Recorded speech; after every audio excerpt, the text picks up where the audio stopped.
really high demanding, intense periods of cognitive work, that might not be the best time to be going really, really hard on their physical training.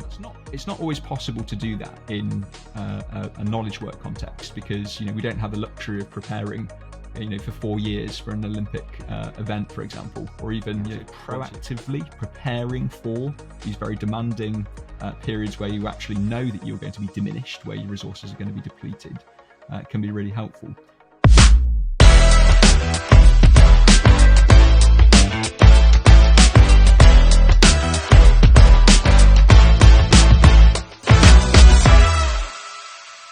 James, it's been a while, my friend. A long time, actually. In fact, over a couple of years.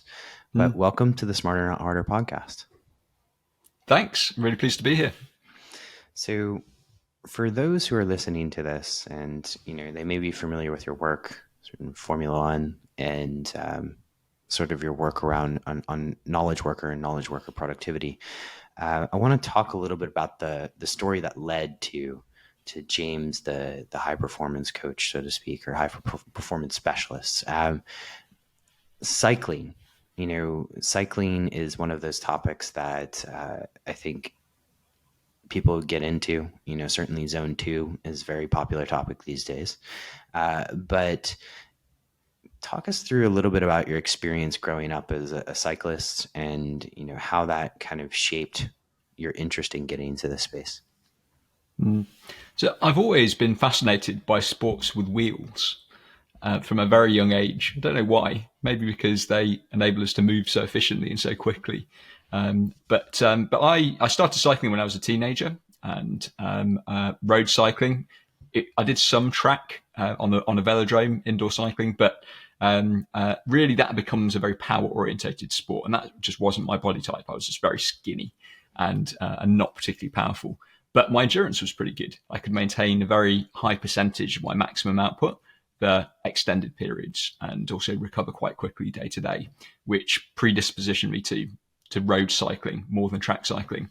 So I was fortunate to be part of quite an active club when I was a junior rider, and progressed through that. You kind of won the, junior rider of the year or whatever in that club, and that led me to moved to a better junior club that was kind of racing at the national level. It was one of the top teams for juniors and under 23s actually in the country at that time. And during that time, I had the opportunity to go and do a short kind of experience for a couple of months during the summer to race for a regional French team. And at this time, my plan was to go back to university. It was to actually start university, study sports science at one of the leading universities in the world for that, which is at Loughborough in the UK.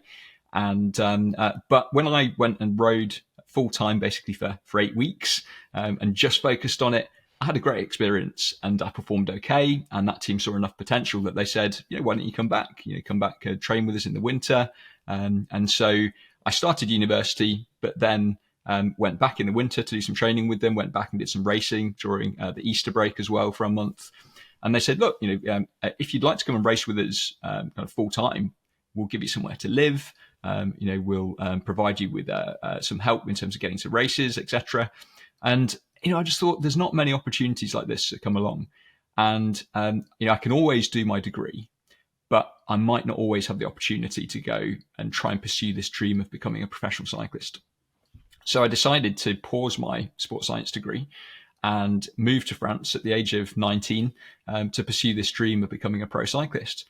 And it went quite well for a while. I started to get some okay results. My performance improved.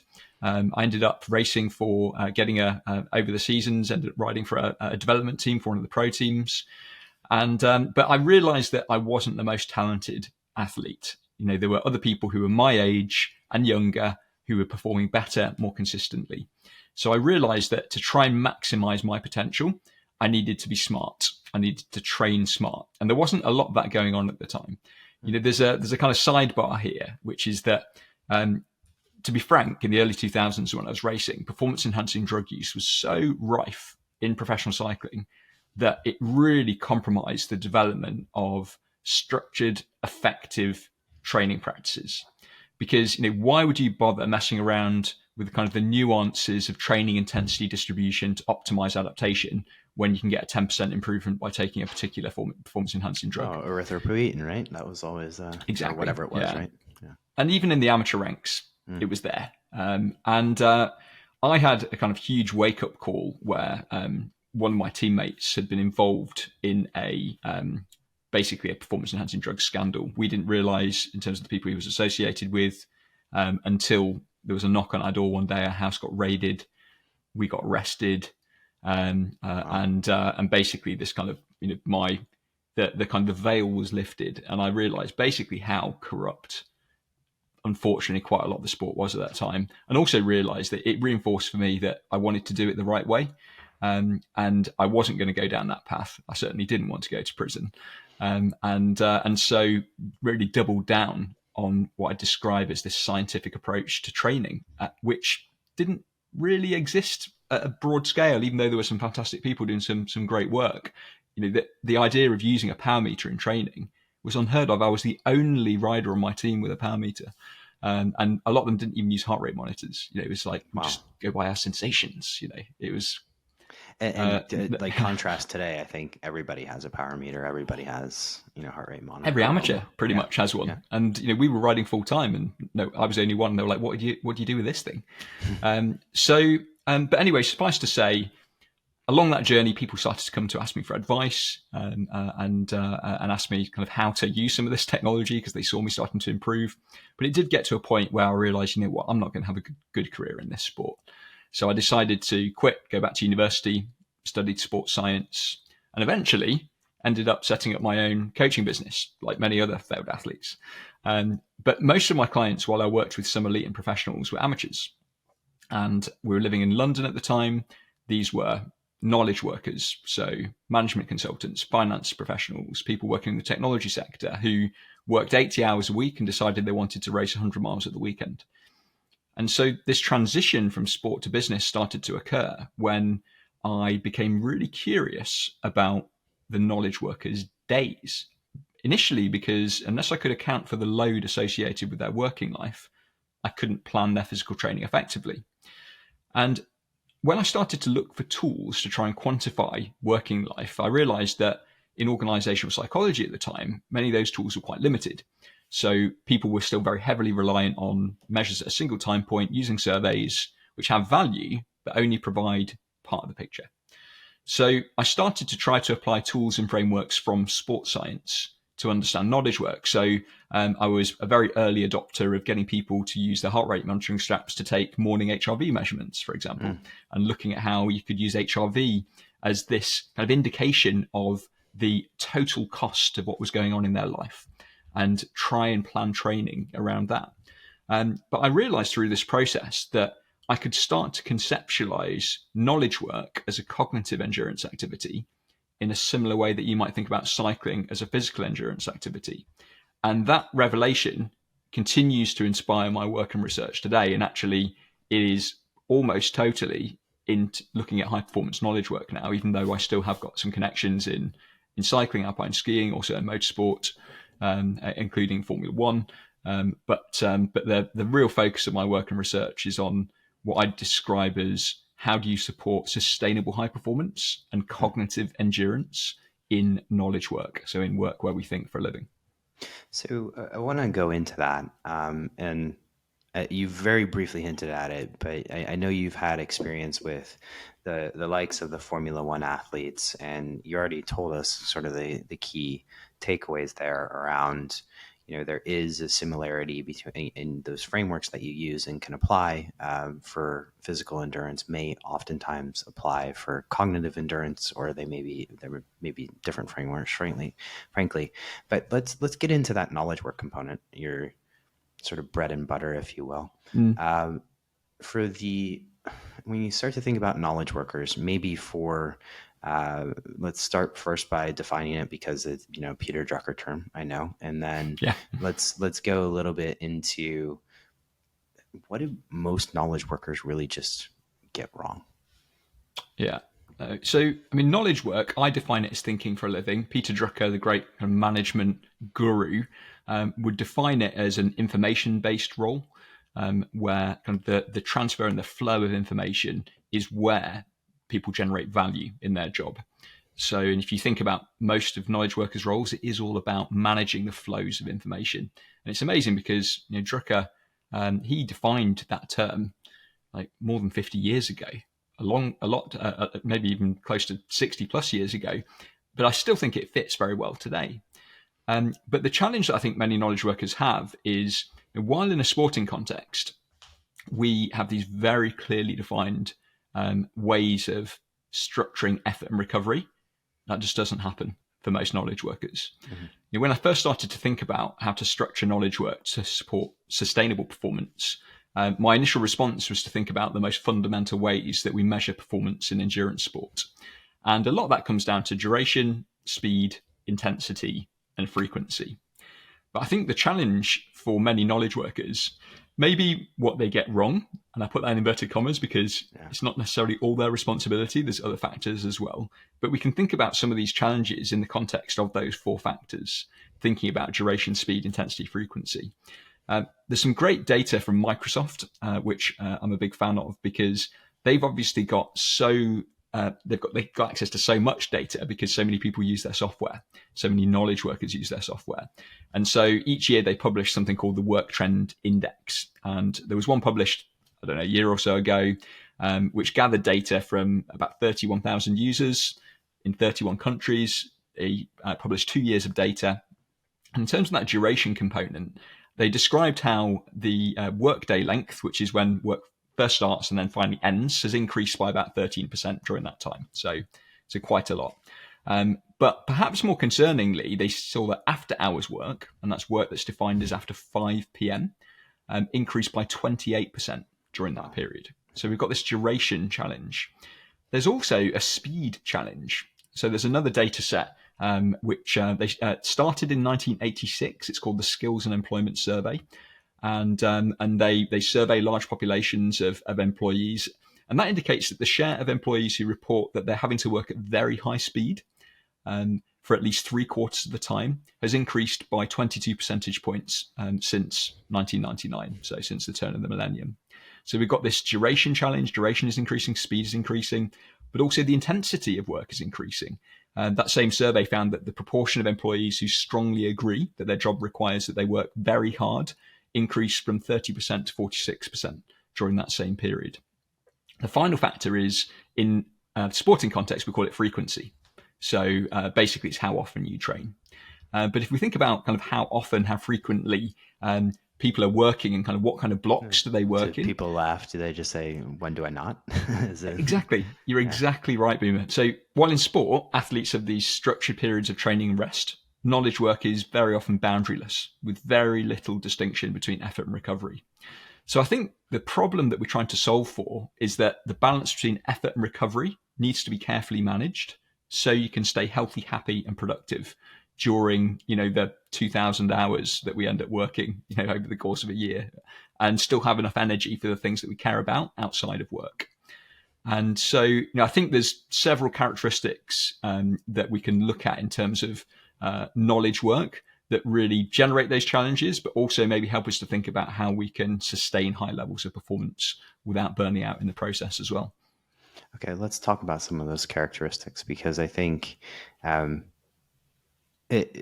lot of this audience, whether they're practitioner business owners or entrepreneur types, face these various situations. And so I think this will resonate with everybody listening here, especially myself, where there's various characteristics to knowledge work that may lend itself to these potential challenges. So let's go through this. Well, I think one of those characteristics is that knowledge work inevitably requires sustained effort over time. So knowledge work does demand some level of continuous cognitive effort, whether that's solving complex problems, analyzing data, writing reports, designing software solutions. They're often tasks that can't be completed quickly, so they require persistent mental activity. So we need to think, therefore, about how can we support that cognitive endurance, that sustained cognitive effort, but also what factors are interrupting it. We know, for example, that knowledge workers are often continually interrupted. So that sustained effort is broken up, but it also increases the effort that's required unnecessarily. So there's a study that's often quoted about that indicated that some knowledge workers are interrupted once every 11 minutes. And then the cost of that interruption is that it takes 23 minutes to get back up to speed on that original task. Now, that study found that you can compensate for that interruption, but the cost of it is that you have to work faster and it makes you more stressed. And I think this is something that intuitively we relate to. So one of the things I often challenge people to think about is how can you engineer your environment to reduce some of those distractions and interruptions, so that you can sustain that effort. And if you do that, you can likely get more done in less time and be less stressed in the process. If you don't mind, I want to double click on that for a second, James, because engineering your environment, oftentimes if you think about like the classic trading floor image, right? Like that is just persistent distraction. And so it's quite hard to engineer that environment. Luckily, pit trading has kind of gone the way of the dodo. But when we're talking about, a trading floor environment, that's one type of environment. Now work from home has become, soup du jour, so to speak. Mm-hmm. How would you, in those kind of contexts, both of them, maybe almost opposite, look at structuring an environment? So I think the solution, in my view, is to try and make it as good as you can and try to avoid as much as possible these unnecessary distractions and interruptions, accepting that there's inevitably going to be some. So an example of that would be when you're working on something that doesn't require email, close that email client down because it's just too tempting to go and check those messages. You can switch off notifications. There's a reason that little notification icons are round and red. It seems that our attention is drawn preferentially to objects that are round and red for a variety of different reasons that evolutionary biology might provide a perspective on. But switching those round red notifications off can be really helpful. I also encourage people sometimes to think about whether they even need Wi-Fi. Is there a way that you can assemble the materials you need for a work block before you actually go into that work block and then switch Wi-Fi off to, again, create that friction that's going to help you to avoid distraction and interruption? I think that one of the challenges that many knowledge workers have is actually that part of us actually wants to be distracted and interrupted because there can be a fear associated with that sustained effort. And often that fear leads to procrastination. So we procrastinate because we may be concerned that we won't live up to our own expectations if we start tackling that really complex, challenging task. And that often relates to perfectionism as well. Perfectionism and procrastination are the kind of terrible cousins of high performance knowledge work in many ways. So some of these shifts to try and avoid distraction and interruption can actually be about doing some internal work to shift our mindset and actually maybe to practice some self-compassion, to approach these high intensity work periods with curiosity. And by that, for example, it would involve, rather than feeling the stress and the pressure of what you have to tackle, to actually approach it and say, I'm going to try an experiment here, and I'm going to learn something about myself as I get into this. And actually, even if I find the specific piece of work that I'm tackling difficult, I'll learn something through that difficulty, rather than see it as this period of time where we're going to succeed or we'll fail. Because I think, again, when we are distracted and interrupted, our attention is broken, we can end up beating ourselves up. And unfortunately, then when we feel bad, we want another hit of dopamine to make ourselves feel better, so we'll distract ourselves even more.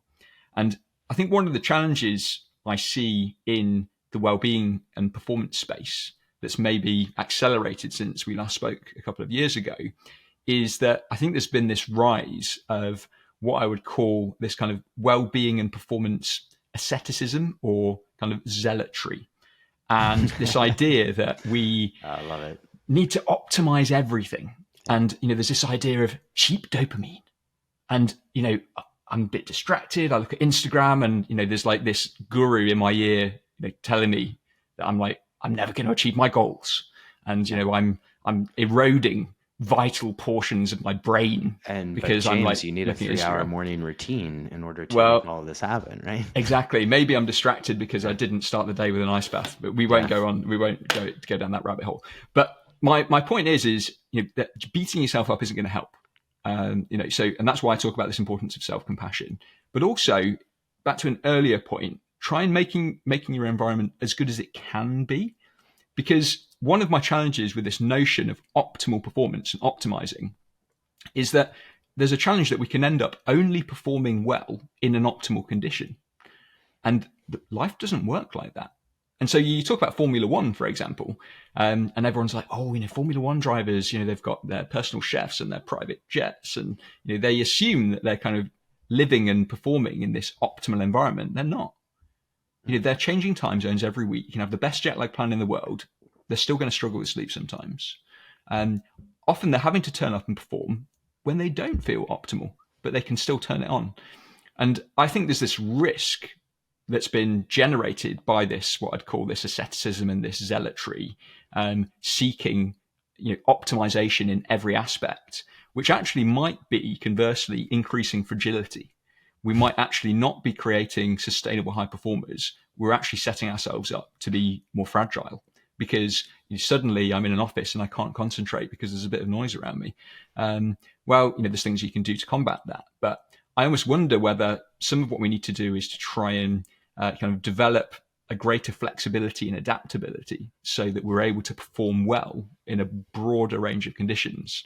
Now, that said, I still think there's things that you should or at least could do. And the switching off notifications, using some noise cancelling headphones. I've got a heuristic that I sometimes use called the prime method, where I really encourage people when they go into what I call a high cognitive gear period. So that's really focused work of establishing their priority for that work period. So what is the most important thing you're trying to achieve? Remember the why, the purpose. The purpose seems to be a performance multiplier. It can help us to stay engaged. So that's the P, the priority and purpose. The M is about mindset. Again, that's about this growth mindset, this self-compassion, aiming for progress, not perfection. And then the E is about elimination. So you're probably going to be distracted, but don't distract yourself. Put the phone in a different room, for example. There's a great study that showed that the mere presence of our smartphone can erode cognitive performance by about 7 to 10%. Wow. Because some of our attention is ready, it's primed to kind of soak up that novelty that's going to emerge from that phone at any point. Because humans love novelty. We're novelty-seeking beings. And for most of human history, that was really adaptive because it inspired curiosity and discovery and exploration and meant that we've ended up populating most of the planet. But unfortunately, that drive for novelty and the reward that we actually experience just anticipating novelty, never mind actually consuming information, means that our devices are often toxic. People talk about the risk of ultra-processed food. I'm actually equally concerned about the risk of what I describe as ultra-processed content. Yeah. This ultra-processed food, which is designed to hit this bliss point, the optimum ratio of fat, salt, sweetness or sugar, that means that it's very difficult to stop eating. Well, a very similar method has been applied to our digital universe now, and we're gorging on content and end up kind of very overfed and undernourished, both kind of cognitively as well as physiologically, in my view. So I think that these are some of the challenges of the knowledge worker, and I'd encourage people to try and counter them. Some of it is about things like that prime method, being clear about where to focus your effort, disciplined about when to rest as well, and creating an environment that's conducive to focus. But also do practice some self-compassion. There's a balance here, because we've got to recognize that these ideas have to be able to encounter the real world and not crumble. And actually, there's a risk, as I said, that in over-optimizing, we end up fostering fragility rather than the performance that we're hoping for. Rather than Taleb's anti-fragility, right? And so yeah, exactly. It is amazing, as a person who has been in this space for a while, how you can go down the rabbit hole on, as we were alluding to earlier, the ice bath, the 3-hour morning routine. And I know people in this space who have 3-hour morning routines and 2-hour evening routines. And the moment you miss it, it's all of a sudden like the books crumble, or the cookie crumbles, so to speak. The cookie being gluten-free in this case, of course. But it's to me, it's always interesting around what you said about doing the hard things, and not to be too David Gogginsy here, but that element of energy of activation, which I believe is a biochemistry term, and trying Mm-hmm. to do those tasks that require high levels of energy activation and deep cognitive work, right? And what you said about optimizing an environment is certainly well received. James, if it's okay with you, and forgive me if I'm jumping around here a little bit, but I want to go into that danger zone that is cognitive middle gear. Because cognitive middle gear is a term that you've actually introduced me to, and is something that I have quoted you when I've used it, but I've used it before. And so let's talk a little bit about that cognitive middle gear, what that means, how you end up in that danger zone, and then maybe some tips, tools that we can get out of it. Sure. Well, I think maybe I should just give a brief overview of this cognitive gears heuristic, because then it kind of contextualizes where middle gear falls into that. I think the challenge that we have in knowledge work is that, unlike something like cycling, which is relatively easy to quantify with power meters, for example, knowledge work is more complex to measure. So one of the ways that I addressed this was to come up with this rule of thumb, this framework, which I describe as cognitive gears. And fundamentally, it's based on the observation that our alertness and cognitive performance, and as a result, our readiness to perform knowledge work, varies through the day. A lot of that driven by our chronobiology. And it's an oversimplification, but the way that I'd characterize it is that we experience the day in three phases. We have a peak, a valley, and a rebound. And our chronotype can determine the order that we experience those three phases. But whatever the case, each of those phases has distinct characteristics. That peak is generally the best time for focus, complex, analytic, productive work. And that's where we really want those minimal distractions and interruptions. That valley in the day is an ideal opportunity for rest, for recovery and reflection. And then the rebound is a time where we're naturally a bit less alert, a bit more distracted, and it's a good time to do those menial tasks, the switching work, the meetings, the emails, which most knowledge workers need to do at some point. And so cognitive gears is a way to think about the type of cognitive work that's best suited to each of those phases so that we can get better at managing effort and recovery. And it's basically inspired by the notion of training zones in endurance sport. So you alluded to some of those gears. The way I look at it is that there's three cognitive gears. There's what I describe as high cognitive gear. That's those periods of intense focus with just the right amount of time pressure, which you generally try to do in the peak of your day, which for many people is in the morning. There's a low cognitive gear, and that represents rest and recovery, not necessarily where our brain is switched off, but where we might be doing something relaxing. We might be kind of listening to music or engaging in a hobby, doing something where cognitive load is a bit lower, where we start to restore ourselves, but while we're awake, we're not asleep. And then finally, there's this middle cognitive gear. And that represents the time spent doing not particularly cognitively demanding tasks in terms of complexity, but often work where there's a lot of switching. And ideally, what we'd want to do is to try and isolate some of that middle gear work to that natural rebound period where we're more distracted anyway. But the problem is that I think many knowledge workers end up getting stuck in that cognitive middle gear for most of the day, in what I describe as work. Exactly. And it's constant partial attention. According to some data, 10% of employees' time is spent opening, closing, and switching between different technology applications. Wow. 10%. It's just remarkable. 84% of people always keep their inbox open in the background. 70% of emails are opened within 6 seconds of receiving them. So hold on, repeat that again. How many? 70% of emails are opened ridiculous. Within 6 seconds of receiving them. Wow. And if you're interested, I've got references for this stuff, and we can put it in the show notes. I'm not surprised, but it's as a person who, one of the reasons why I want to have this conversation is because I think oftentimes when you sit in a seat with a C title, you feel like you have to be hyper responsive to people. Mm-hmm. But what you just said to me is like flabbergasting. Like, how the hell do you get anything done? But wow. Okay. I'm sorry I interrupted you. No, not at all. No, but it's a good point, because I think, again, it leads to this novelty seeking and reinforcing the novelty seeking. And it also a way of, I think, for some of us, almost self-medicating. I'm definitely guilty of this. And so, if I'm I've been writing up my PhD thesis, for example, and some of that is difficult and it's really dull, actually, quite a lot of it sometimes, particularly when you have to do, boring things like make sure all your referencing is correct and whatever. And if an email pings up, I want to read it because I'm like, that might be something important. Really, what I want to do is just try and alleviate some of the discomfort associated with that work that I'm doing. And so it's very, very natural. We shouldn't beat ourselves up about it, but ideally we want to counter it. I think the irony of all of this is that even though, as I mentioned earlier, people are working longer hours in the day, so 13% longer hours in the overall, 28% more after hours work, according to some other research, 64% of people still struggle to find the time to do everything their job requires. Now, why is that? 68% of those people in that same study said that they don't have enough uninterrupted focus time during the workday. So we're working longer, but actually I think we're working dumber rather than smarter.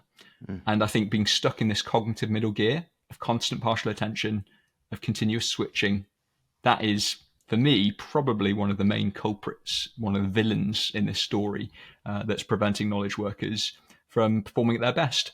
And I think this isn't necessarily about performance enhancement. I think we get too hung up on that, because I think the reality is that particularly for skilled, experienced professionals, they get the job done. The question is, what is the cost? Yeah. And so for many high performance knowledge workers that I work with, the message isn't how do you enhance your performance?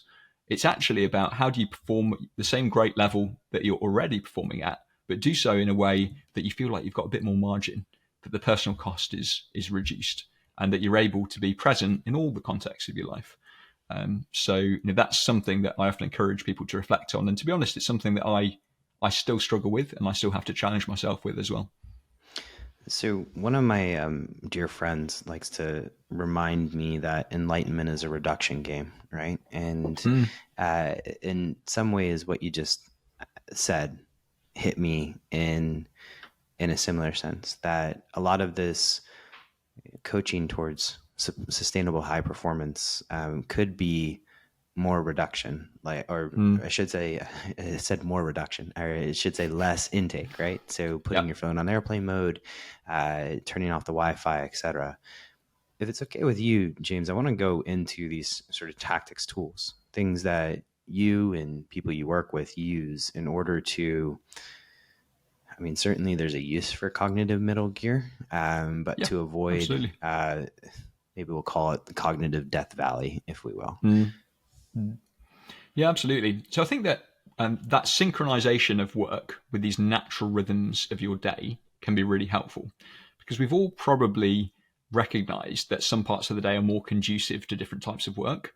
But the problem is we often don't take advantage of that.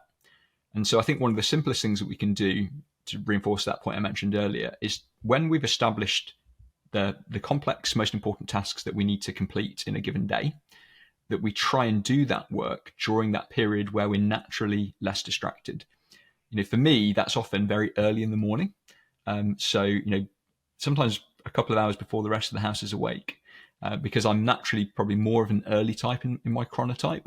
So I'll wake up early anyway, and dedicating that time to focus on those highest priority tasks. And during that time, I do some very practical things to engineer my environment for focus, like, for example, putting my phone on airplane mode. I travel quite a lot in my role, and a big part of what I do is actually speaking and communication. So I have the privilege to do presentations and keynotes all over the world over the last few years. I've done that in 30 plus countries. And sometimes people say to me, how do you cope with all the travel? I actually love the travel. I actually prefer long haul flights to short haul flights, because I just love the time. I love being able to get on a plane and know that there's 10 hours and there's going to be no external demands. And even if something goes wrong, you're not a Wi-Fi activator at that point, I guess. Well, the Wi-Fi is always rubbish anyway, isn't it? That's true. Yeah. It never really works very well. And so, I mean, occasionally I do. Sometimes it is a good time to just send some emails, but often it's just a great opportunity to get through the inbox that's already full, and having that space where I can just I can work, I can also recover. I might watch a movie while I'm having some food, for example, and I don't feel guilty about that at all, because in my silly brain I'm like, I'm traveling somewhere to a client, so I'm kind of working, so it doesn't matter that maybe I'll take a little break. It doesn't matter that I'm not on the phone or on a Zoom call to somebody. So my challenge to myself and other people is often, why can't you recreate that kind of flight mode in your everyday working life? What is stopping you from locking down? You have to fly at a given time. Most people do. Most people listening to this, some people are probably flying private. Good for you. I'm not. I'm on commercial airlines 99.9% of the time. And so there will be blocks of time that I cannot move when I need to fly somewhere, and it will be in my calendar. And even if someone says, can we have a meeting during that time? They can't, because I'm going to be on a plane. But I don't feel bad about that, because I'm like, I'm going to work. I'm going to be flying somewhere. So what's to stop you from occasionally blocking a few hours in your calendar to work on your highest priority tasks? Now, some people listening to this will be doing that, but I've done a lot of keynotes and presentations and workshops around the world, and a lot of knowledge workers don't. So even if you do, you can probably encourage someone else to try it and experience those benefits. So I think that time blocking, engineering the environment for focus, synchronizing it with the peak period is really key. And then I think another principle during that time that can be really helpful is using something like the Pomodoro technique, this idea of interval training your brain. So there's evidence to indicate that our brains follow these ultradian cycles through our waking and sleeping periods, and that we have these natural variations in alertness. So even during that peak period, that sustained period of effort, you're not going to be able to maintain that peak concentration the entire time. So something like the Pomodoro technique, where you've got, say, 25 minutes of focus and 5 minutes of recovery repeated, can be very effective. But you can also gamify it and start to try and stretch those 25 minutes out to maybe 30 minutes or more. Or maybe if you're feeling good, you don't take the 5 minutes, you keep going for the hour and then have a 10-minute break. But again, try and gamify it, try and kind of activate some of those dopaminergic reward pathways, where actually, the focus block becomes this build up to something that you're looking forward to. For me, it might be a nice kind of double espresso or a piece of chocolate, or maybe it's something that I do want to have a look at. I quite enjoy using social media, LinkedIn, for example, and I'll go and, see what my friends are up to there and see who's kind of promoting their new book or where they are in the world, and kind of read something about that. So I think we need to kind of be open to kind of the distractions, but do it in a healthy way, in a kind of focused, in a way that doesn't mean that it leaks into the entire day. And then I think with that middle gear, how do you reduce time in that middle gear? Well, I think meetings are often a good example of middle gear work, because you are switching, your attention is kind of divided. I think one of the challenges is, though, that we're often not present in meetings, and so we end up not really taking advantage of them fully. So there was a study published in HBR a while ago where they looked at 76 companies, and they reduced the number of meetings, or the amount of time spent in meetings, by 20%. And as a result of that 20% reduction in meetings, people saw a 26% improvement in productivity and a 35% reduction in stress. So it just shows you straight away that a lot of those meetings probably weren't needed anyway. Of course. There was another interesting study done, where just a case study with one leader who was able to massively reduce the number of meetings that they did just by being more present in those meetings. So I think for middle gear, even in this switching work, for me, again, it's about emphasizing quality over quantity, and not switching unnecessarily. Don't multitask in the meetings, be present. But to reduce middle gear work, I also encourage people to think about whether they even need a meeting at all. There's evidence to indicate, again, from Microsoft, because they can see how many meetings people are booking, and apparently the number of meetings people are taking is increased by 153%. Is this like pre-COVID, post-COVID sort of thing? Yeah. And then overlapping meetings, so being double booked, increased by nearly 50%. Yep. And so you're peering right into my schedule, James. So let's talk a little bit more about this. I'm listening closely. Yeah. Do you need the meeting? There's a flow chart that I often share with people, because sometimes I share a flow chart. I used to share this little cartoon, which I saw, which was a group of people standing around looking pleased with themselves, and it said, congratulations, that meeting could have been replaced by a single well-worded email. And so many of our meetings could have just been replaced with a single well-worded email if we're honest with ourselves about that. And so there's this great flow chart which you can I can share it with you, which basically helps you understand whether you really need a meeting or not. It starts with the question: have I thought through this situation? And, if the answer is no, it's about scheduling time for strategic thinking. And if it's yes, it's about, do I need outside input to make progress? If the answer is yes to that, it's, does moving forward require a real-time conversation? If the answer is yes to that, it says, does this necessitate a face-to-face meeting? And if the answer is yes to that, then schedule time for the meeting. Obviously, if it's no, you can do a virtual meeting. But these simple steps can help us, but also our teams as well, just get much more clear about whether a meeting is required. And often, I think for many of us, it's probably not. I think then the next step is to think about when does it really make sense to have that meeting, and when does it make sense to have it face to face, rather than virtually. And again, that comes with its own benefits. Often it's really helpful where you want to try and forge better social connections. There also seems to be an advantage for creativity and ideation. This kind of what some people call Michael Arena, who's a researcher on this, calls it the discovery advantage, where you meet in person. But we can minimize a whole load of middle gear work just by improving clarity and presence. And again, back to your point that you shared earlier, a lot of this is about actually minimizing and reducing rather than adding. In a discussion about cognitive performance, you would expect me to talk about blue cannatine as today's sponsor from Transcriptions, but you'll come to find, as I'm reminded by a dear friend of mine, that sometimes productivity or enlightenment is a reduction game. And that's much of what we're talking about today on the episode with James. One of the ways to reduce or relax is to increase GABA production.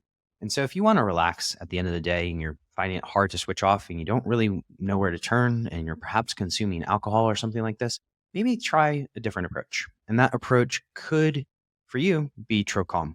Trocalm combines B3 GABA and kava kava to create a very potent combination of GABA agonists and positive allosteric modulators, which for you means that you're going to relax a lot more. My personal favorite is to do a half a troche as a replacement for alcohol, or as really just that transition into the evening where I want to relax, spend time with my wife, and do things outside of work. So head on over to transcriptions.com, use the code POD10, and you can get 10% off your purchase. And I would encourage you to check out Trocalm because ultimately, enlightenment is a reductionist game. Let's get back to the show. One of the things I want to touch a little bit more on, look, this is fantastic, by the way. And as a person who is, and I'm assuming that a lot of your clientele are sort of facing that meeting waterboarding, if you will. You get a lot of just meeting requests, a lot of people reaching out for your schedule, a lot of one-on-ones. This is very helpful and refreshing to hear. And in fact, I would love to see the diagram, or I'm just going to probably create it again myself and borrow another one of your lines. But the sustainable component of this, now part of it are these cognitive gears. There's some health factors here, right? And just given some of your background as a cyclist, what do you see in kind of the guys who you think really get this right, are doing? Are they exercising zone 2 every day for 3 hours? Are they doing the ice bath in the morning, so to speak? Are they having 3-hour morning routines? What components can we draw from physical health, nutrition, etc., that we can pull into this world of the knowledge worker? So in my view, the people who are doing this really well actually recognize either explicitly or intuitively that in some ways the body and the brain don't differentiate between physiological and psychological stress. That actually, the allostatic load framework describes this, conceptualizes it quite effectively, that you can imagine we've kind of got this bucket of stress, which can get filled up, this bucket of load. And so the people who do this well, recognize, for example, that during really high demanding, intense periods of cognitive work, that might not be the best time to be going really, really hard on their physical training.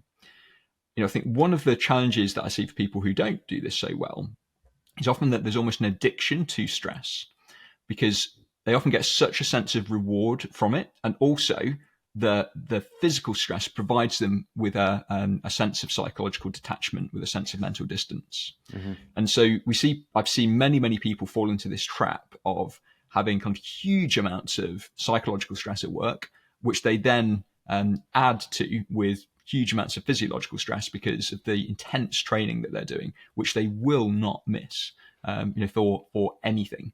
And unfortunately, I work with some of the businesses I work with. I'm part of a multidisciplinary team where there's clinicians, so medical doctors involved as well. And there's many case studies that I've been involved in where people's on one level, you could say this person had a great FTP, functional threshold power. As an endurance athlete, they were hitting some incredible numbers, performing very, very well at work in terms of their performance in the domain that they're in.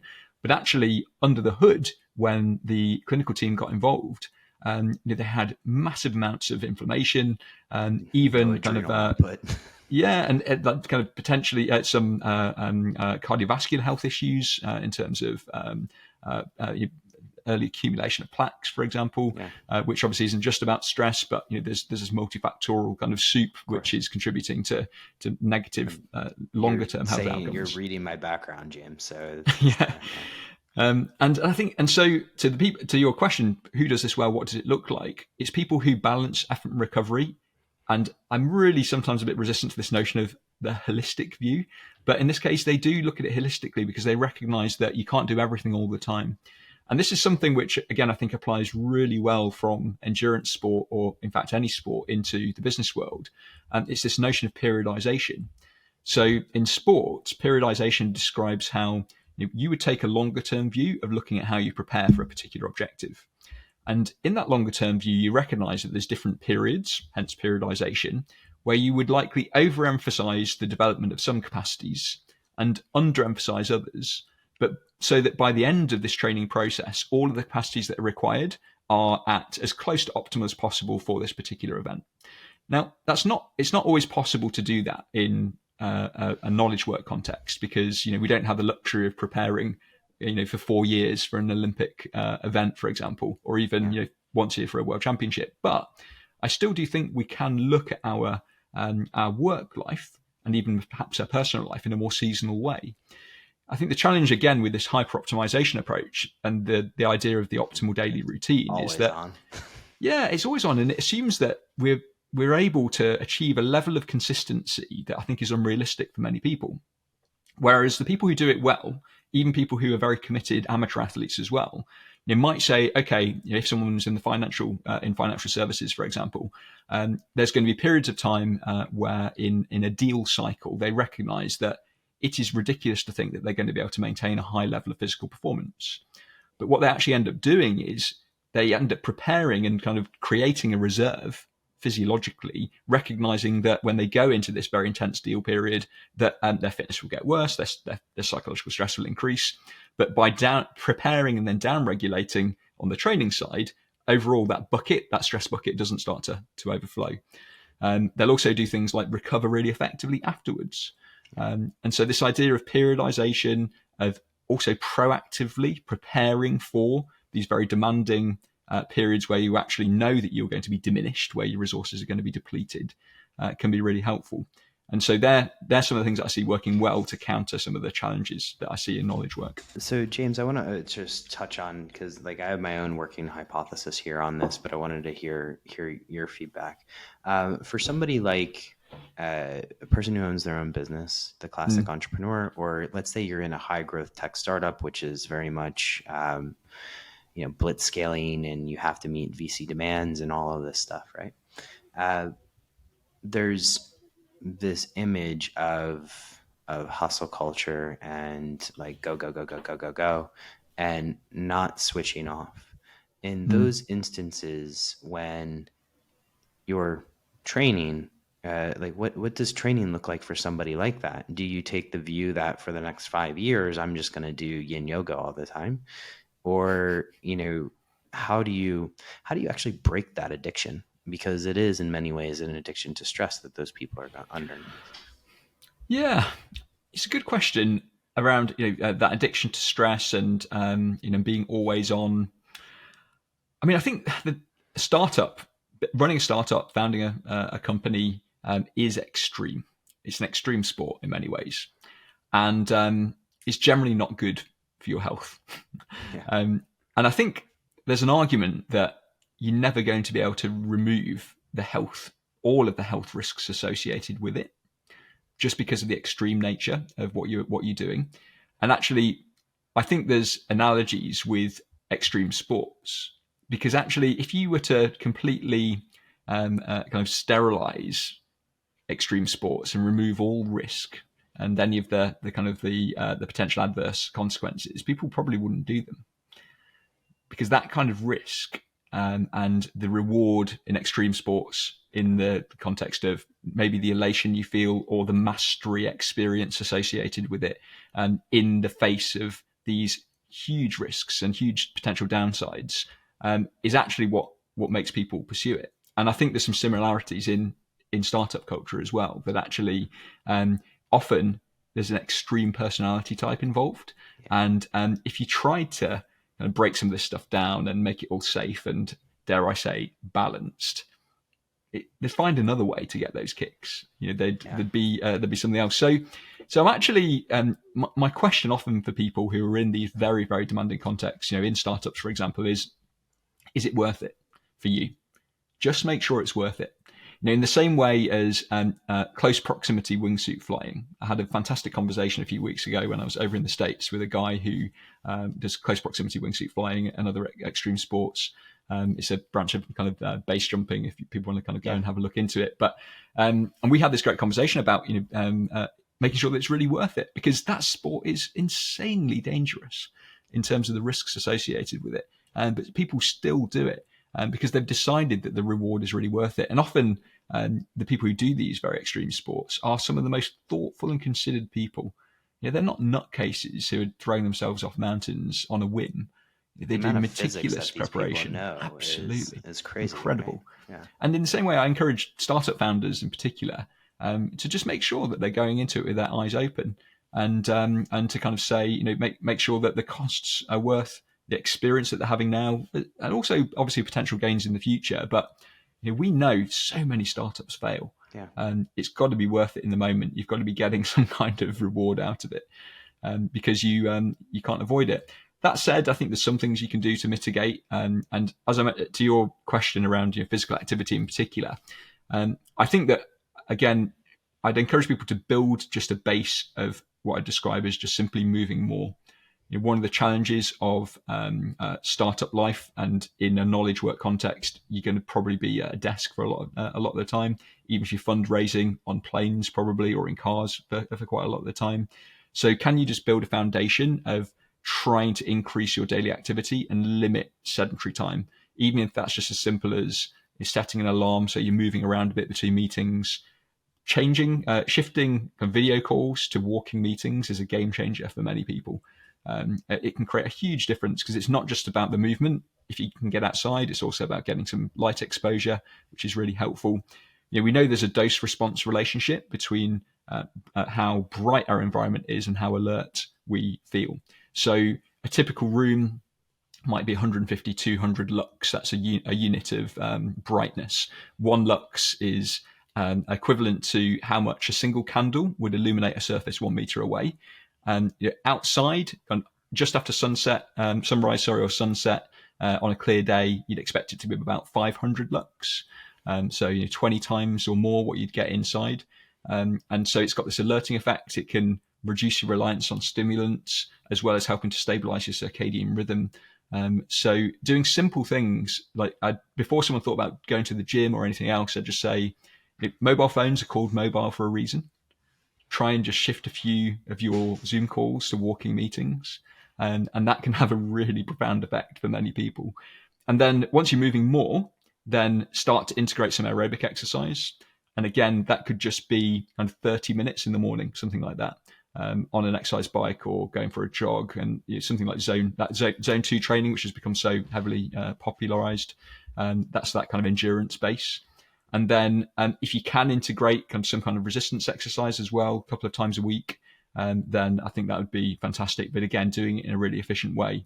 And then maybe add some high intensity training, again, once a week, if on top of that. But as a general rule of thumb, I'd probably be saying that you only really need kind of 1 high intensity session, for every 6 or 7 lower intensity sessions. A lot of people are overdosing on high intensity.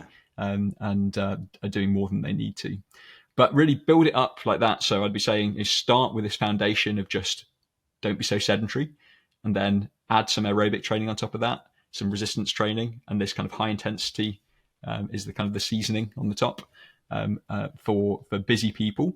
That'd be my stack, and I'd reduce the height of that stack depending on what was going on in working life. And if there is a time where it's so insane that you just need to get the most amount of sleep you can, recover from your jet lag, and all you're doing is going for walks, well, that's better than nothing. And again, don't make perfect the enemy of good enough. I love it. I love it. One of the I kind of want to transition our conversation a little bit into getting your views on particularly new trending topics. Sure. The first one I wanted to, because the last time we spoke, we did touch a little bit on this. I think today we went more into actually the weeds, if you will. But there's a couple of trending topics, both in the health and just general world right now, that I think are very important to discuss and really get your view on, because within knowledge work now, there's a lot more of a discussion around, particularly out of Silicon Valley, using, and maybe it's spread a little bit more, using psychedelics, microdosing, this kind of thing, for improved work performance. Mm-hmm. As somebody who kind of looks at performance of knowledge workers, I would love to get your take on what you think of, psychedelics in the workplace. Is there room for it? Obviously, there's legality issues in most places, but just sort of how you're looking at that at this time. Yeah, so I started to see this trend emerge a few years ago when I was at the World Economic Forum in Davos, actually, and I've had the privilege to go there several times. Going on right now, not the data. Yeah, exactly. Next week it's kicking off, and I was at part of one of these kind of side discussions all about psychedelics, and there was actually a researcher from the UK there. And it was fantastic because you had this researcher from the UK speaking, and I think he was from I can't remember which university it was, but anyway, with a couple of people from San Francisco. What a surprise! And on one hand, you've got these people who are kind of just exploring it completely anecdotally, and then you've got this kind of rigorous researcher on the other side who's still kind of very optimistic, but obviously takes a bit of a different way, has got a different perspective. And two things, that conversation really crystallized my position on psychedelics at the time. And in some ways, it's not changed that much. And my thoughts are that I'm really optimistic about the potential for psychedelics to be used therapeutically. But I'm actually quite cautious about the notion that it could be used as an optimization tool. And I think there's some evidence to support this as well. Now, so people often cite, when they talk about optimization, some studies which suggest that microdosing could improve convergent and divergent thinking performance. And there was a study published a couple of years ago that found that based on non-blinded microdose of psychedelic truffles, in this case, they called it in the study. However, more rigorous studies don't support this. So, for instance, there was a more recent study, very well controlled, that used low doses of psilocybin mushrooms. And they found that it resulted in noticeable subjective effects and altered EEG rhythms, so the brainwave frequencies. However, there wasn't evidence to support enhanced well-being, creativity, and cognitive function. And the only people who experienced benefits were the people who basically figured out what was not the placebo, what was the active preparation. And their conclusion was that the expectation effect underlies at least some of the anecdotal benefits attributed to microdosing with, in this case, psilocybin mushrooms. So I think there's a challenge there. That I think a lot of it is about expectation with microdosing, and there's other complementary evidence that supports that if you think it'll improve your performance, it may do to some extent. But it's also worth noting that the proposed benefits of microdosing are not unique. So, for example, there was an interesting study out of Stanford that showed that going for a walk versus sitting inside was associated with a 200% increase in creativity based on the likelihood of coming up with a novel idea. Now, if someone had published that for psilocybin, I'm sure that would have been all over Silicon Valley. 200% boost in creativity associated with microdosing with magic mushrooms.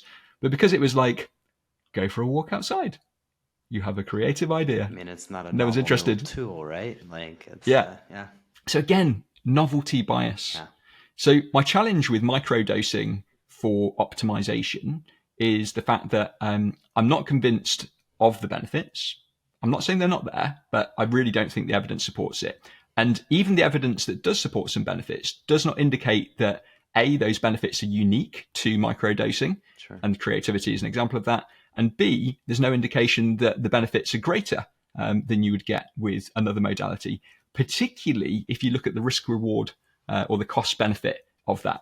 So, for example, we know that psychedelics are associated with some potential downsides, whether that was kind of potentially even exacerbating some psychiatric issues for some people. And then obviously you've got the whole legal dynamics around that as well. Whereas you can get the creativity benefits without any of those downsides, as well as the health benefits, by going for a walk. It's just not as interesting. So I'm not dismissing it completely, but I really think that the hype has massively outstripped the reality. That said, therapeutically, I am really optimistic, and I think there's some fantastic work going on. And I actually think it's such a shame that so much psychedelic research was limited by the legal and regulatory framework, because I think it's got the potential to help a lot of people. What I am really cautious about, though, is people trying to use psychedelics therapeutically, but in a non-controlled setting. There's my kind of concluding point on this, I would just say, is, and I know this quote has been used quite extensively in relation to psychedelics, even though I don't think this was the original context, but Carl Jung, the famous Swiss psychiatrist, who's kind of recognized as the founder of analytical psychology, gave a really succinct piece of advice. He actually gave this advice to people who were seeking to offer advice to others, actually. But he said, beware of unearned wisdom. And there's no doubt that psychedelics unlock some deep experiences. But I think that there's a massive risk that the profound insights or experiences which could be associated with probably not microdoses of psychedelics, but bigger doses of psychedelics, but without the personal development to accompany it, potentially can be really destabilizing or harmful. And again, it's not without risk. So I'm like, I think with psychedelics, very open-minded to the benefits, but I really think that we need to make sure that we're having an evidence-based conversation on this, because, and I don't mean just our conversation, I'm talking about broadly, societally, because the biggest risk is we're going to get a few wild cards doing some crazy stuff. Yeah. People are going to have some really bad experiences, and once again, they're going to say, right, we've got to shut this down. Of course. Whereas, and that'll be a small percentage of the population, but still it's the one that gains the attention, right? Yeah. So let's do it right this time. Yeah. Because I think that there's huge positive potential.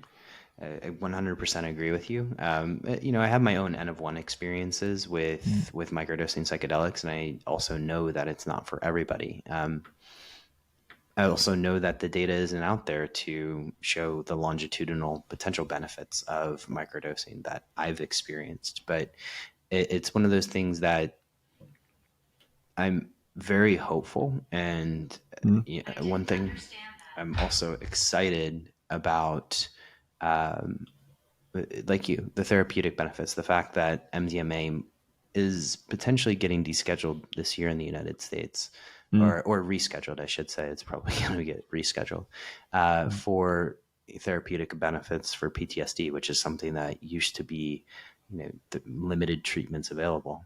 And that's been really fascinating.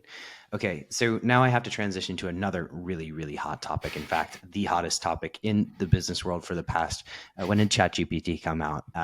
What was it? About a year ago, wasn't it? A year. Feels like longer. I remember I think it was late 2022, because I remember hearing about it and I'm like, oh, wow, this is special, right? Artificial intelligence for the knowledge worker. Obviously, it's a game changer. Like I have various tools open on my desktop right now, which could actually be contributing to that cognitive middle gear statement. But let's talk about artificial intelligence as it relates to the knowledge worker. Probably top of mind for maybe not the people listening to this podcast, but a lot of people out there, is sort of these doomsday scenarios where all of us lose our jobs.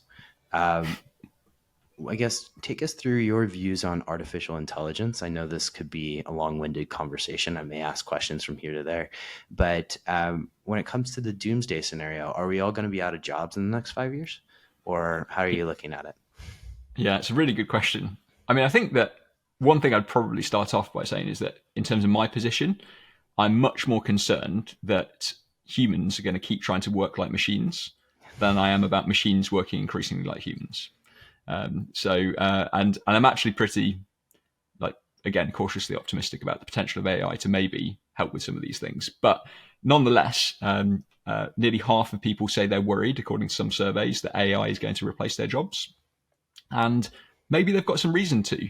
There's no doubt that there's going to be an impact on employment markets. There was a study done recently that found that shifts in workflows, which are triggered by advances in AI, could expose the equivalent of 300 million full-time jobs to automation in the US, that is. Wow. But again, I don't think that's the real risk necessarily. I think there's probably bigger risks for people continuing to work in this always on way.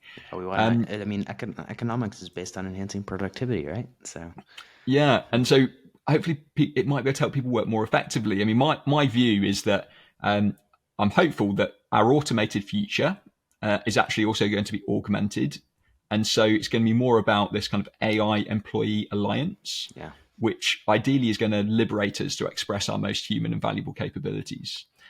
There's some examples of this. You mentioned ChatGPT, which is obviously probably one of the most well-known examples of a large language model. And there was some research that indicates that around 80% of the US workforce could have more than 10% of their work tasks affected by LLMs. And by 2030, 30% of hours currently worked across the US economy could be automated. But if you think about what this means in terms of the knowledge worker, in my view, this could be things like outsourcing busy work. Yeah. So I'm thinking about things like, for example, we still haven't cracked a system to help us schedule meetings really efficiently, have we? Yeah. Calendly, all this, and yeah. And so, but just imagine with a large language model that really understood you and all the documentation, where you could be in a situation where not only did it find the optimal time for you all to meet, it also prepared the agenda, looked at everyone's documents, figured out what work had been done, what work hadn't been done, and actually told you, these are the 3 things that you need to do, and I think you need 30 minutes to do it. Yeah. That would just be incredible. And I can see that will come. That is coming. That the technology is, the building blocks are almost already there. So one of my concerns with this, I don't know if it's a concern or I just kind of going back to those people that are addicted to the stress, right? Is that you're potentially proposing that stress gets reduced and they're going to search for it in other ways. Now, are we just going to have a massive productivity enhancement of people and they're just going to continue to work the same amount or more, right? That's yeah. I don't know if it's a concern or if it's an excitement. Like, it's just interesting, right?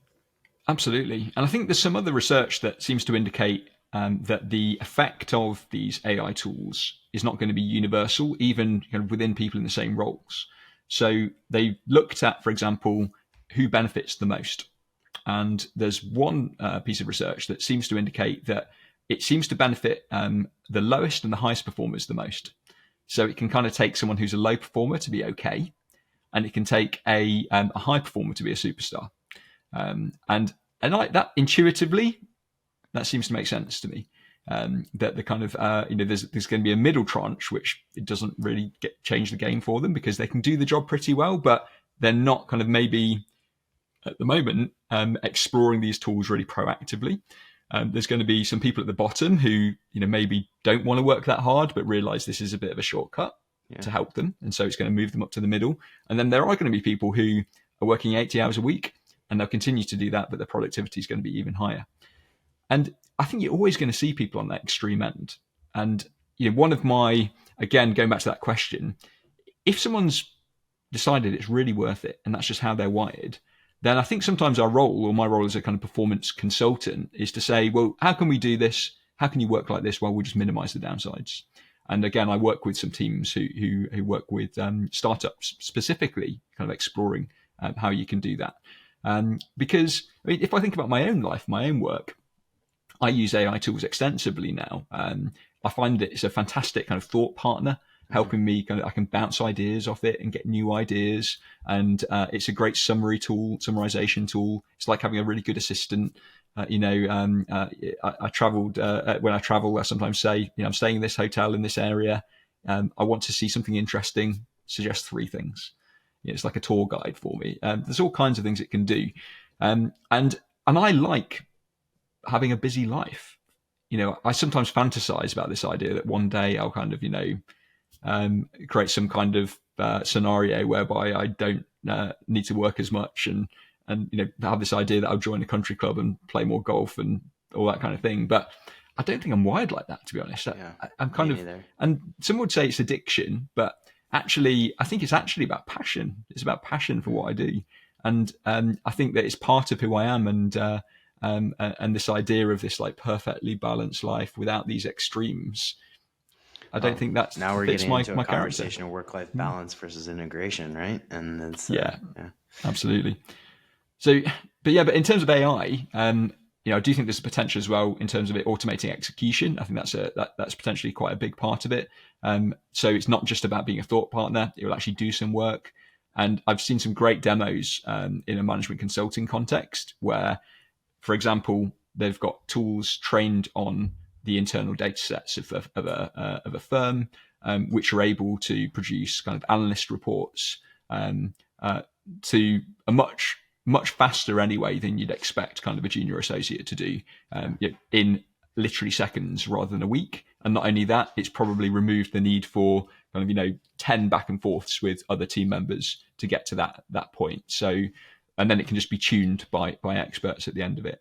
I think the challenge with that is, if we can do all the junior associates work with AI, then how do junior associates ever learn what they need to become the experts that tune it at the end? But that's another question, I think. And I think there's some really practical things as well, like not needing to ever feel the anxiety of staring at a blank page again. Is fantastic. And so my hope is that we can use these extra hours to foster more human ways of living and working. And I think if we do that, the effects could be transformational. Of the people who report already using automation tools in their work, 79% of those people say that they're more productive. And you talk about economically, there was a piece of research that said that in the US, across 5 major sectors, they could experience gains of $468 billion annually from optimizing knowledge workers' time with dedicated focus periods. There's some other research not related to AI, but it suggests that providing opportunities to rest effectively during the workday could increase performance by 26%. That was Gartner looking at something called proactive rest. Again, simply providing time for adequate sleep could address the estimated 411 billion cost to the US economy of people not sleeping enough. And employees seem pretty eager to do this. Again, I think there was a Microsoft study that suggests that 70% of people would like to delegate as much work as possible to AI to lessen their workloads. So I'm overall pretty bullish on AI for knowledge workers, and I think that the people who work to an extreme are probably just going to keep doing that anyway. And if we can do that in a way that minimizes the damage for them, but also on other people as well, because sometimes there is this cascading effect, then I think I'll endeavor to do that as much as possible. All right. Artificial intelligence is basically a whole podcast episode in itself. Yeah, but I definitely. As a person who, we can get into tools because I geek out over tools, and in many ways that could be one of those distractions that we talked about earlier, right? Is the tool switching. There's one last topic I wanted to talk to you about, James, and it's actually something that I know occurred to you very recently, past couple of years. And I wanted to draw attention to this on the podcast because we haven't really talked about it on the podcast before. And I know there's a certain level of, stigma among men about health checkups. But if you're open to it, a couple of years ago, you were diagnosed with something. And I would love to just kind of have you share a little bit about that diagnosis, how it happened, what it meant for you, and what you learned from it. Yeah, really happy to do that, Boomer. So, as you said, there's a big stigma associated with men's health generally, and also particularly cancer. So 2 years ago, I was diagnosed with testicular cancer. But one of the reasons I'm happy to talk about it is that statistically, significantly, men are often less aware of cancer, less knowledgeable about cancer and warning signs, less likely to self-examine frequently, and more likely to delay reporting symptoms to a doctor. And ultimately, sadly, that plays a significant role in contributing to the fact that men are actually 60% more likely to get cancer than women and 70% more likely to die from it, which is just shocking. So 2 years ago, just over 2 years ago, I was doing my normal self-exam. So my mother had breast cancer twice and thankfully recovered from that. But for women, self-examining like breasts is obviously really helpful in terms of early detection, looking for lumps. And so my mum, kind of being the embarrassing but kind of character that mums sometimes can be, would always be like telling me and my friends, boys, check your balls, girls, check your breasts. And I was like, oh gosh, please, mum, you shouldn't be talking about balls with my friends, testicles. Anyway, but did the trick, that message that she instilled in me. So ever since being a young teenager, I'd always been doing self-exam on my testicles, on my balls. You can find out how to do that online. Anyway, I'd probably been a bit more aware of testicular cancer because of Lance Armstrong as well, and being a cyclist. So one day I'm kind of doing my normal kind of self-exam post-shower, and I felt like a little lump kind of on what's called like the apex of like one of my testicles. And I mean, it's crazy, isn't it? Because I know all this stuff, I've shared all these stats, and my initial reaction was to ignore it and explain it away. I was like, I'd actually done a long bike ride. I was like, I've probably gone down a pothole. The saddle's like giving me a bit of an impact. It's probably a bit of inflammation. Like, yeah. But, something told me straight away something wasn't right. So I, when I felt it, I kind of got a second opinion from my wife. Very unromantic, but she was like, James, you need to call the doctor next day, because this was at the end of the day. This is in the evening, and she's like, call the doctor. So I woke up in the morning, and she's like, call the doctor as soon as they open. And I was like, and I didn't. And I was here like flipping procrastinating, even though I know all this stuff. And but anyway, she basically just nagged me that day all morning until I called. So I didn't delay. I called the next day after I'd found this lump, as soon as possible. But those hours of procrastination were ridiculous in many ways. But anyway, I ended up going to the doctors. They actually booked me in for an ultrasound straight away. Is the way they did it. They were like, look, if you found a lump, all I'm going to tell you is you've got a lump, so we might as well book you for an ultrasound. So they did an ultrasound on my testicles and found a lump on one of them. And but the funny thing was in the exam, like, they didn't say anything. They were just like, oh, there's maybe something there, and we'll get back to you if there's an issue. Anyway, I got a call that same afternoon, and they said you need to go to hospital. And so it was crazy. It just went from like 0 to 100 miles an hour in a day, and ended up going in to see the urologist. And then they were concerned enough that they booked in a surgery, and ended up having a surgery called an orchiectomy followed by chemotherapy, because it was quite an aggressive form of cancer. The kind of type of tumor cells which were in that mass. But because I caught it early, I only had to have one round of chemotherapy. So I still lost all my hair, all that kind of thing. It was quite an aggressive chemotherapy. It's a treatment that was actually pioneered developed by some researchers in Cambridge, where I live, Cambridge in the UK, that is.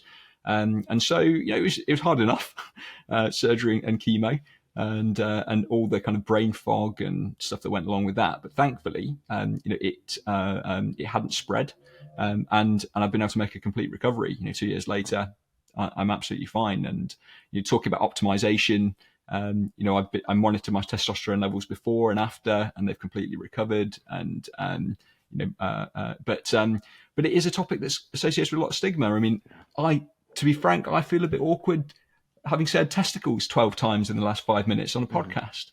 But if me talking about it just helps one guy to maybe think about checking their balls, and if they find something, just go and get the thing checked out with your doctor straight away, rather than waiting and delaying and trying to explain it away because you feel awkward about it, then I feel like it's worth it. Because I mean, when it is there's no two ways about it. It's embarrassing having to like drop your trousers in front of a doctor and have someone play around with your balls.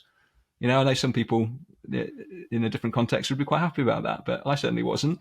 And so I think it's really critical that we do try and destigmatize this.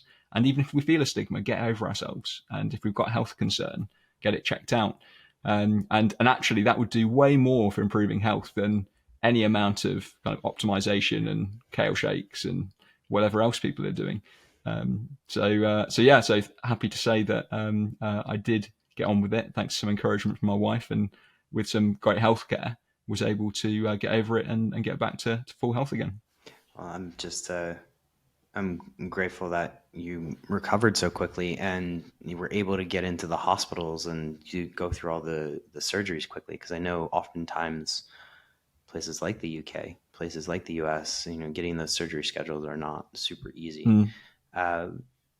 Aside from, I guess the spot check is really in the shower is really the easiest way to do this. Is there any other, key checks or markers that people should be looking for, or is that just basically the best way to go for it?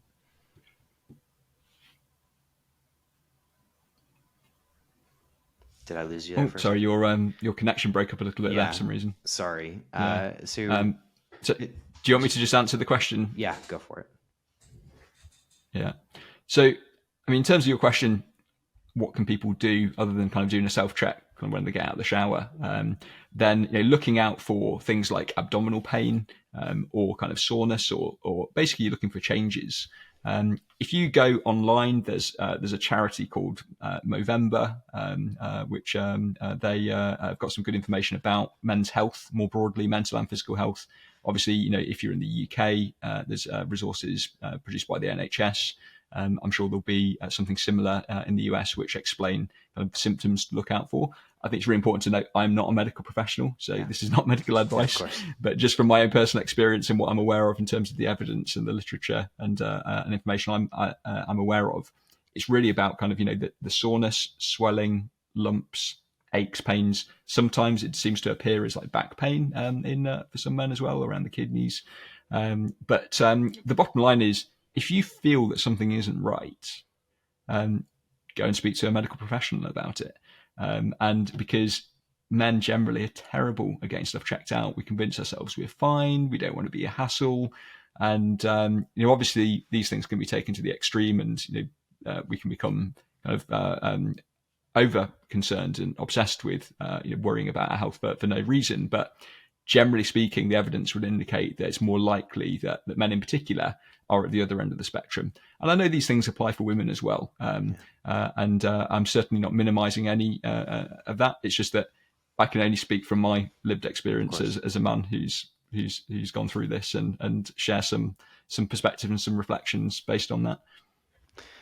Well, James, first, thank you for sharing this. This is, I know it'll have an immense amount of value for people. And as you said, like if it changes one person's perspective or allows them to catch something early, like it's very much, very grateful for you sharing your experience. It's time for that, awkward moment, which is the end of the show. And, there's one question before I ask you where everybody can find you, that we like to kind of call the denouement. And, we've had this long, very thrilling conversation about, cognitive gears, allosteric loads, even going into artificial intelligence and psychedelics, right? Pretty wide ranging. But if you're going to narrow down, and I'm going to ask you to narrow it down to one thing that allows you to, or one thing you recommend to anybody listening this to live and work and play smarter, not harder, what would it be? Yeah, I think it would be to try and be the friend to yourself that you aspire to be to others. Because my sense is you've got a really smart bunch of listeners who will already have an awful lot of knowledge and a lot of curiosity, and are probably reading and maybe have learned a few new things, but have probably heard some of the things that we talked about many times before. But often I've found that, particularly for high performers and driven people, we're very, very good at sharing advice with other people about telling them what to do, telling them maybe to sleep more, to rest more effectively, et cetera, to be a bit kinder to themselves. But often we're terrible at applying that to ourselves. And so I just encourage people, if if you're a good person, you're probably a good friend already to other people. Could you be a good friend to yourself? And I know that's kind of a bit more philosophical and not perhaps so specific, but I really think that being too hard on ourselves is something which many of us struggle with. I think you talk about my cancer journey and that experience. One of the biggest revelations I had during that time was realizing how hard on myself that I'd been. And actually, I know this is a quick fire question, but when I had chemo and I was totally wiped out, and I was sitting on the sofa one day and I realized that I was probably the calmest and most peaceful that I'd been for as long as I could remember. And I was like, why is this? And I realized it's because in that moment I had no expectation of myself. And I allowed myself to just be. Now, I think that you can take anything to an extreme. It wouldn't be helpful for me to live like that forever, because actually the drivenness, the passion, the perseverance, driven by this deep sense of purpose to try and make a difference in the world and working harder as a result of that is part of who I am and part of, I'm sure, many people's experience on this who are listening to this podcast. But trying to balance that self-compassion, being a friend to ourselves, with and recognizing that can fuel that impact that we make, that drive, even to extremes sometimes, and being able to have the flexibility to actually shift between those states, I think is really critical. And trying to be that friend to ourselves might just be a helpful kind of North Star and thinking tool that allows us to maybe improve that relationship and that agility, to be able to switch between being on when we really need to, and then finally being able to switch off and relax when we want to. Beautiful. Very, very well said. Well, James Hewitt, it's been a pleasure catching up again. Where can people who are listening to this, who have learned probably so much from this conversation, where can they find out more about you, your work, and what you're up to? So I'm pretty active on LinkedIn. So if you're on LinkedIn, use that platform. Please go and follow me there. And I share quite a lot of thoughts on this kind of content regularly there. I've also got a website and a newsletter. So you can find me at jameshewittperformance.com.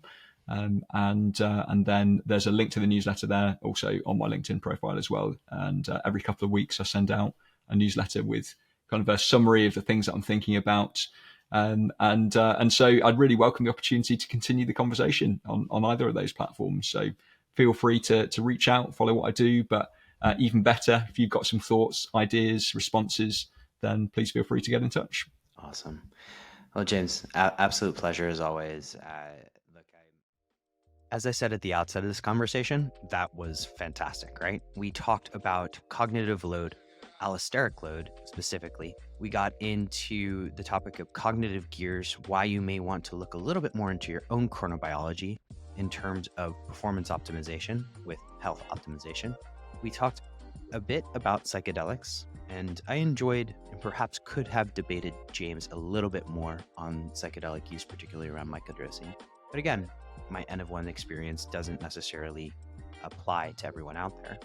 And we also closed off the conversation with artificial intelligence, and something that I'm so glad James was willing to talk about, his experience with testicular cancer. I've known James for a number of years. I've been a subscriber to his newsletter for a number of years, and I get a lot of value out of his work. So if you want to tune in a little bit more to his work or find out more about it, you can head on over to the Smarter Not Harder podcast websites at homehope.org or transcriptions.com to learn more about James, but you can also head over to jameshewittperformance.com. Thank you everybody for tuning in today. Have a wonderful day and stay equanimous.